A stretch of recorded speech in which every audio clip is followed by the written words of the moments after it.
স্থানীয় নির্বাচনে আওয়ামী লীগ অংশগ্রহণ করতে পারবো না। সরকারের এবং কি নির্বাচন কমিশনের এই সিদ্ধান্তকে আমি স্বাগত জানাই।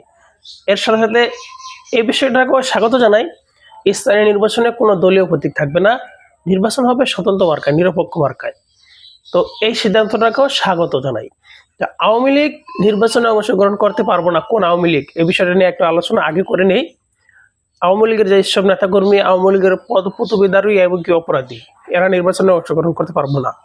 যারা ভালো আওয়ামী লীগ করছে, পদপদবীর পাগল ছিল না, ওকাম গম করে নয়, ওইসব মানুষ নির্বাচনে অংশগ্রহণ করতে পারবো, কোনো সমস্যা নাই। এবং ভালো আওয়ামী লীগ কিন্তু পদপদবীতে আছে, এই কারণে কিন্তু নির্বাচনে অংশগ্রহণ করতে পারবো না। তো ভালো আওয়ামী লীগ যারা আছে, তারা যদি নির্বাচনে অংশগ্রহণ করতে চায়, তাহলে তাদেরকেও আওয়ামী লীগের সমস্ত পদপদবী ছাড়তে হবে।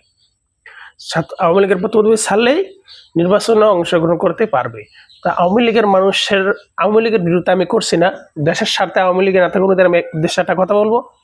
সারা বাংলাদেশে বর্তমানে সংসদে যারা আছে, এরা সবাই দিন শেষে একদল। এরা কিন্তু আপনারা যেভাবে দেখতে পাচ্ছেন বিষয়টা অমন না, বিষয়টা হলো উল্টো। মানে এখানে বিরোধী দল নাই, আপনারা যারা আওয়ামী লীগ, আপনাদের প্রতিহত করতে আমরা সবাই এক।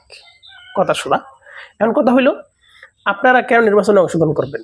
বিএনপির মতো বৃহত্তর একটা শক্তিকে জামাত, ইসলামী আন্দোলন, এনসিপি কাউন্টার দিতে পারতেছে না। বিদায় বিএনপির অসাধু যারা রাজনীতিবিদ আছে, এদের জিভটা বড় হয়ে গেছে, বল মাছের মতো মুখ বড় হয়ে গেছে, এরা রাঘব বল হয়ে গেছে। এরা দেশের মানুষের ওয়াসাকায় সব বিভিন্ন জায়গায় ক্ষতি করতেছে। তো এই যে দুর্নীতি বা চোর বাটপারদের প্রতিরোধ করতে আওয়ামী লীগের মতো বৃহত্তর একটা শক্তির রাজনৈতিক দলকে নির্বাচনের দরকার। যেহেতু আওয়ামী লীগ প্রতীক একদিকে থাকবে না, প্রতীক দলীয় প্রতীক। দ্বিতীয়ত আওয়ামী লীগ নিষিদ্ধ, আওয়ামী লীগের কোনো নেতাকর্মী নির্বাচনে অংশগ্রহণ করতে পারবো না। তাহলে নির্বাচন যেহেতু সুষ্ঠু হবে, তা আওয়ামী লীগের ভালো নেতাকর্মী যারা আছে, তাদের একটা চান্স আছে নির্বাচনে অংশগ্রহণ করার, ভালো কিছু অর্জন করার। তাহলে দেশের সাথে, জাতির সাথে আওয়ামী লীগের ক্লিন ইমেজের ভালো যেসব নেতাকর্মী আছে, যারা চেয়ারম্যান, মেম্বার, পদপ্রার্থী অথবা মেয়র, পৌরসভা মেয়র, সিটি কর্পোরেশন, জেলা পরিষদ, উপজেলা নির্বাচনে যারা করার মানে সম্ভাব্য প্রার্থী আছেন, যারা আপনারা পূর্বে করছেন এবং সামনে করার ইচ্ছা আছে, আপনারা অতি দ্রুত আওয়ামী লীগের সমস্ত পদপদবী প্রত্যক্ষ ছেড়ে দেন। সংবাদ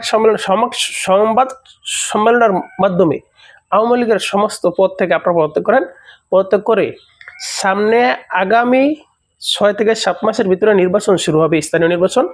ওই নির্বাচনে আপনারা অংশগ্রহণ করবেন। তাহলে এই যে বর্তমানে যারা অপকর্ম করতেছে, এদেরকে প্রতিরোধ করা সম্ভব হলে দেশের সাথে, যাদের সাথে আপনারা কাজ করতে পারবেন। বিএনপি তো ভালো লোক আছে, কিন্তু সবাই ভালো লোক না। আওয়ামী লীগও খারাপ লোক আছে, কিন্তু সবাই খারাপ না। তাহলে ভালো লোক নিয়ে সমাজ গঠন করতে হলে আওয়ামী লীগের ক্লিন ইমেজের লোক যারা, এদেরকে সংসদের দরকার। তারপরে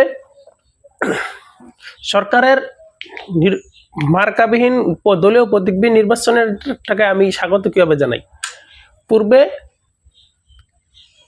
দলীয় প্রতীক নিয়ে নির্বাচন হয়েছে, ওইখানে খুন জখনি ভোট চুরি হয়েছে। যদি এই নির্বাচনে যেহেতু দলীয় প্রতীক দেওয়া হবে না, খুন জখনি চুরি চামারি এগুলো হবে না, অতএব দেশ জাতির সাথে ভালো একটা নির্বাচন কমিশন উপহার দিতে যাচ্ছে। অতএব নির্বাচন কমিশনের এই সিদ্ধান্তকে আমি স্বাগত জানাই।